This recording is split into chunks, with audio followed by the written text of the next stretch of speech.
What's up, guys? Harry here, known as Trade Sharp. Welcome back to Adapt Crypto, where I bring you these daily updates on Ethereum and Bitcoin. I keep them short and sweet, so be sure to be subscribed to our channel. Have notifications on to let you know when I drop these videos. We do have a Telegram if you would like me to look at anything except Bitcoin and Ethereum, and if you would like it to be in a video, then just drop it in the comments below and I'll have a look at it. But ultimate here, looking at this, we have basically closing below this middle side Bollinger Band did imply that we were going to correct down a bit lower. We have closed above the bottom side Bollinger Band, so that is very, very good.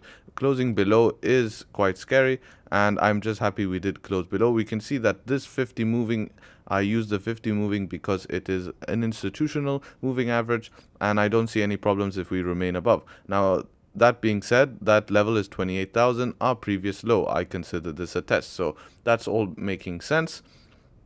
Jumping into the lower time frames, we'll go to the 4-hour, bring back our drawings, remove the Bollinger Bands. We can see here that we did have this descending triangle, which was pretty clear right here, and this broke down to the downside, and we did get a bounce off this nice support, very strong bounce off here, which was nice to see. Now that we are getting this bounce here, we can see that we did travel up to our next resistance, which has been deemed as the $34,000 level. Based on resistance here, you can see support. You can see that pretty clearly, but we did get rejected off that. Now, I would have liked to seen a closure above that, because that would have implied at least targets up to 35,000, which would have been very, very relevant. Why would have that been relevant? Well, when we look at momentum and Stokes in a minute, you'll understand why. But looking here, we did get rejected, and now we tried to come up, but look like we are getting rejected on the 4-hour. Based on basic price action, we can see here that we do have no obstruction and clear traffic right here. You can see. And if you use price action here, we have a resistance formed, and a support formed right here. We have a resistance formed right here. We have created within a range here. We've created a resistance within that range. And now that we've created a resistance within that range, we can see that if we do get a candle closure below here, I do think we do come down and test this lower part here. Now, if we do get a bounce off there, that is very good. If we don't, then I do look for lower targets, and yes, unfortunately, then we can start talking about $26,000, $24,000 levels. Bounces implied all along here. 27, we have a bounce. I believe our previous wick low will have a short-term bounce. We'll have a bounce 26. I do think this area will cause a reversal for Bitcoin. Excuse me. So let's go and look at momentum. So looking at momentum here, we can see that momentum is still to the upside. If Bitcoin does decide to close below 31,682, 80, then it will cause momentum to turn to the downside.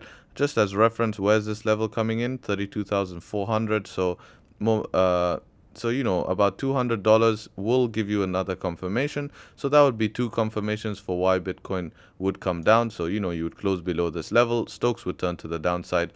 We also do have a sort of trend line coming in, if you can see, and that I would consider that a test of that trend line, which would be something like that if we were to see it, cross to the downside.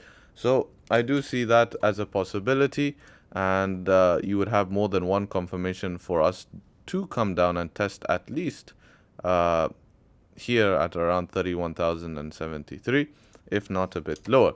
Now, looking at like, let's say Stokes on the lower time frame, such as the 1-hour, they do have a chance to close. So we close here in 54 minutes. They look like they do want to cross up if we can hold this 32,500 level. 2 hours are crossing down. 4 hours will cross down. 3 hour is still up. So they're not really in confluence, which I don't like. They should normally be in confluence before I make any calls. So what might just happen is we might just get a bounce within this range. Since we've broken this is simple price action here. And, we've created a resistance. We've created a support within that range. Now that support breaking to the downside, you break that simple support level here. No resistance, clear traffic as it's called. and you come down to meet your next target. So that's what I do look. So we might just get a bounce right from this target here and continue on and upwards. We would still be holding the 50, which I like. Now, looking at momentum on a relevant time frame like the daily, you can see that $35,000 level, why I wanted us to close above there, because of daily Stokes to cross up, it would need to cross up at $35,000, and that would obviously be bullish for Bitcoin. Now, to wrap this up, we will look at Ethereum in a minute. I just want to wrap up Bitcoin nicely to go on the lower time frames and talk about the real level to where Bitcoin becomes bullish again would technically be, based on technical analysis, 35,000. But if it's a weekend and we are still under the 50 moving, today I'm using the 50 moving because it seems to be working well on this dump, then I do not see that as a reversal. But what would immediately what would immediately make me bullish is if we did get a closure above this $37,000 level, because this $35,000 level has no relevance in previous history. If you look at it, it's just been, let's say we just draw a quick line at the $35,000 level. In the past, it doesn't have any relevance. It's not supporting the price anywhere. It's just the last lower high. So if that's the case, then I don't think that, this could be just like, a little fake out. And what could happen is we could just wick above and then come down, just because that's based on there's not really much price data on this. But if you take a level like 37,000, we have resistance, support, resistance, resistance, resistance. So if we do close above there, boom, I imply all-time highs. And when we get there, we'll talk about targets. Now, quickly to talk about Ethereum, I'm looking at Ethereum is very, very, very simple looking at Ethereum here. We are essentially in a massive range here, to be honest. I look at this as accumulation. This is not bearish whatsoever for me. If you look at the daily here, this is looking extremely, this is looking extremely healthy here. I mean, lower highs after lower highs. So that is very, very, very healthy. If we do take out this on a daily, this last lower high at 1,110, then I do look for us to come down to the next support, which would be obviously here 1,000, but I don't think it stops there because you're doing it on a daily, right? So it will break structure, and breaking structure, I look for us to come back to the 750 at least. But looking in the lower time frames, if Bitcoin does decide to turn bullish, then I look at this resistance here to be where I want Ethereum to break above.